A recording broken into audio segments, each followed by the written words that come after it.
सीधे आपको ले चलेंगे। तेजस्वी यादव इस वक्त प्रेस कॉन्फ्रेंस कर रहे हैं। क्यों लिस्ट में नाम था, उन लोगों को जिंदा जो है अदालत में पेश भी किया गया। देखिए, ये एक गंभीर मामला है। वोट की चोरी लोग कह रहे हैं। चुनाव आयोग जो है वोट की डकैती कर रहा है बीजेपी के इशारे पर। बीजेपी के अंधभक्त लोग जो हैं वो कहते हैं कि मोदी जी का करिश्मा है जो चुनाव जीतते जाते हैं, चाहे किसी भी राज्य में हो। लेकिन सच्चाई ये है कि वोट की डकैती पुरजोर तरीके से हो रही है। अब जब खुलासा होने लगा है तो बीजेपी की बोलती बंद है। आज तक इलेक्शन कमिश्नर जो है प्रेस कॉन्फ्रेंस नहीं किए। आज तक ऐसा कभी नहीं हुआ। और आज आप देखिएगा कि कुछ और एसआईआर में जो प्रक्रिया में जो खामियां रही हैं उसको भी हम लोग जो है उजागर करेंगे। लेकिन पहले बीजेपी का एक फॉर्मूला होता था चुनाव हराने का। सीबीआई, ईडी, इनकम टैक्स को लगाया जाता था। जब ये सब बेकार हो गई एजेंसियां तो इलेक्शन कमीशन को जो है आगे जो है किया जा रहा है। वोट की चोरी, वोट की डकैती इलेक्शन कमीशन ने 2020 में भी किया था। हम लोगों का जो मात्र जो डिफरेंस जो था वो डिफरेंस 12,000 का था और 12,000 में हम लोगों को 10 से अधिक सीटें जो हैं हरा दी गई 2020 में। कोई 12 वोट से, कोई 50 वोट से, कोई 100 वोट से, कोई 500 वोट से। इस तरह से कई सीटें हम लोगों को हरा दी गई। आप लोगों ने चंडीगढ़ मेयर का भी देखा होगा कि किस तरह से ये लोग खुलेआम जो तो सीसीटीवी था तो पकड़े गए। इसीलिए चुनाव आयोग ने सीसीटीवी को ही हटा दिया। कितने निष्पक्ष लोग हैं ये लोग। देश की जनता जो है समझती है। और आप सब लोगों को सामने पिछले बार डेप्यूटी चीफ मिनिस्टर बिहार के विजय सिन्हा जी का हम लोगों ने, आप कह लीजिए कि चीज़ें जो है सामने लाई थी, खुलासा कह लीजिए या अपराध कह लीजिए, हमने पहले भी कहा था। लेकिन आज हम ये कहना चाहते हैं कि चुनाव आयोग केवल भाजपा के लोगों का सहयोग कर रही है, विपक्ष के वोटों को कम कर रही है और भाजपा के जो लोग हैं उन लोगों का एक नहीं बल्कि दो ईपीआईसी नंबर, एपिक नंबर बनाया जा रहा है। अलग अलग बूथों पे भी बनाया जा रहा है, एक ही विधानसभा में। अब आपके सामने एक और खुलासा हम लोग जो है करने जा रहे हैं। ये है मुजफ्फरपुर की जो मेयर है, भाजपा की बड़ी नेत्री हैं, जो शायद अभी प्रत्याशी भी होने जा रही हैं। हम चाहेंगे कि अपने ऑपरेटर को कि स्क्रीन पे जो है सामने जो है लाया जाए। इनका नाम है निर्मला देवी। मुजफ्फरपुर की मेयर है निर्मला देवी। निर्मला देवी, इनके एक एपिक आईडी नहीं बल्कि दो एपिक आईडी हैं, एक ही विधानसभा के। और उम्र में भी अलग अलग है। और माफ कीजिएगा, केवल निर्मला देवी के ही नहीं, निर्मला देवी के 2 देवर हैं। उन दोनों देवर के भी दो एपिक आईडी जो है आपके समक्ष जो है स्क्रीन पे दिखाया जा रहा है। ये विधानसभा क्षेत्र दिखाओ ऊपर, पहले कौन सा है? ये है 257, बूथ नंबर 257, निर्वाचन क्षेत्र मुजफ्फरपुर। अब जूम करके निर्मला देवी जी का फोटो दिखाया जाए। ये वहाँ की मेयर हैं और इनके बगल में जो दो और जो फोटो जो हाईलाइटेड हैं, एक दिलीप कुमार और एक मनोज कुमार, ये इनके दो देवर हैं।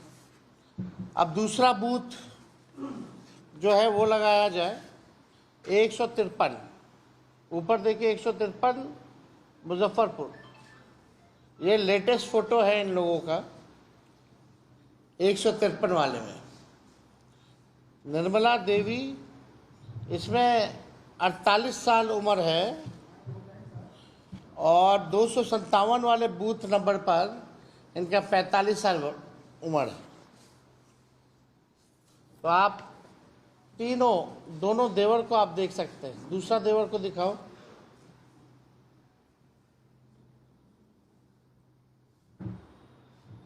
तो आप इनके पिता और ससुर का भी नाम सब कुछ देख सकते हैं।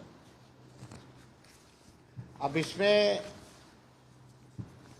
क्या कहा जाए, ये बहुत ही गंभीर तौर पे जो है ये प्रक्रिया जो है की जा रही है चुनाव आयोग की तरफ से।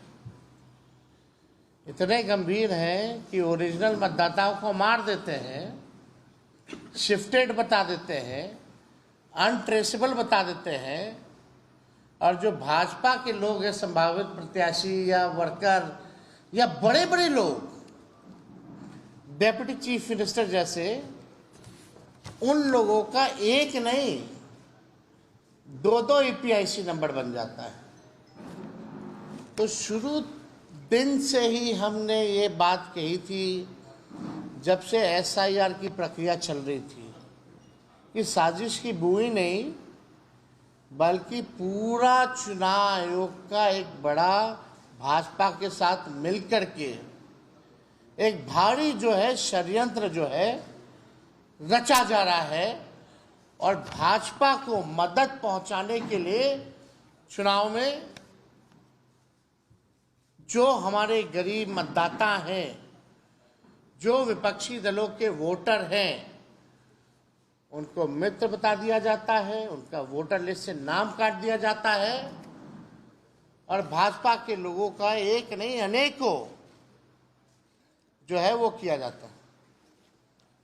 हम लोगों को अगर ये लोग दे दें डेटा, अब तो डेटा इन लोगों ने जो अपलोड किया है लेटेस्ट, वो तो इमेज के फॉर्मेट में कर दिया है और फाइल को हैवी बना दिया ताकि हम लोग देख ही ना पाए। फिर भी हम लोगों ने शुरू दिन से कहा था कि एक एक चीज़ों पर हम लोगों की नज़र रहेगी। बिहार लोकतंत्र की जननी है और यहाँ से लोकतंत्र को हम लोग ख़त्म होते हुए बैठकर देख नहीं सकते। लोकतंत्र को बचाने के लिए, लोगों के अधिकार और अस्तित्व को बचाने के लिए राष्ट्रीय जनता दल महागठबंधन जो लड़ाई लड़ना पड़े, जहां लड़ना पड़े, उस लड़ाई को हम लोग लड़ेंगे।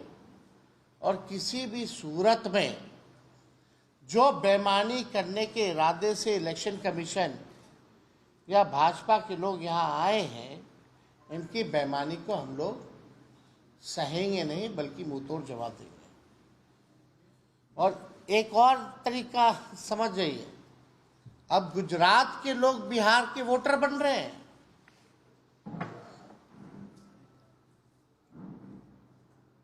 जो भाजपा के प्रभारी हैं भीखू भाई, वो पटना के वोटर बन गए हैं।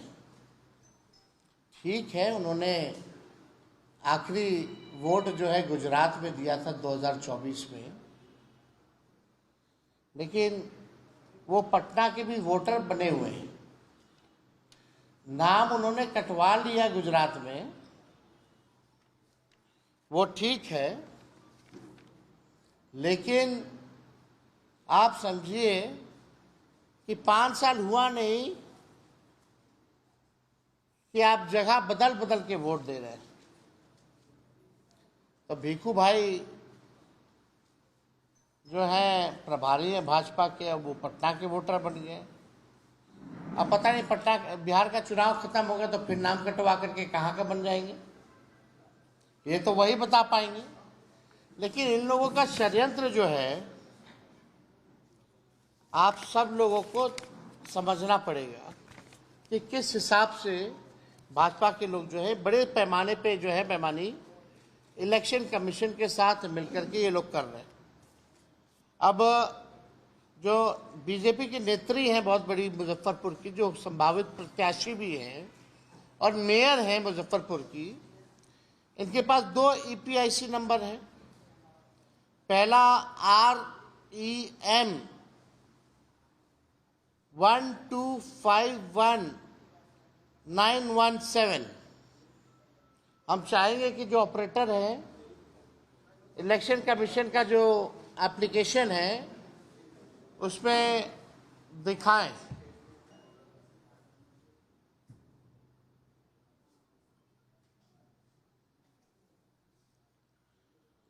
REM वाला पहले करना, उसके बाद GSP वाला करना। इनके एक मतलब विधानसभा में 2 अलग अलग, एक ही विधानसभा में 2 अलग अलग, ताकि कितनी गंभीरता से, यानी इन्होंने भी फॉर्म भरा होगा। मेरा तो सवाल ये है ना कि इन्होंने भी फॉर्म भरा होगा, साइन किया होगा, और साइन नहीं किया तो इलेक्शन कमीशन जो अपने से साइन करके अपलोड कर दिया होगा। तो दोषी ये हैं या तो इलेक्शन कमीशन है। तो पूरी प्रक्रिया देखिए। और विजय सिन्हा जी को जो आया है वो हमको लगता है एक ही जिला से आया है नोटिस। उनको तो दोनों जिला से आना चाहिए था नोटिस। उनका तो मामला ही अलग है। आप देख सकते हैं सामने ये REM 1251917। जूम करो भाई, निर्मला देवी दिखाओ, निर्मला देवी, और जाइए आगे, मुजफ्फरपुर से। अब दूसरा EPIC ID लगाओ, GSB वाला लगाइए। 6 EPIC ID उनके देवर लोग का भी चेक कर सकते हैं, लेकिन इतना टाइम आप लोग बाद में करते रहिएगा।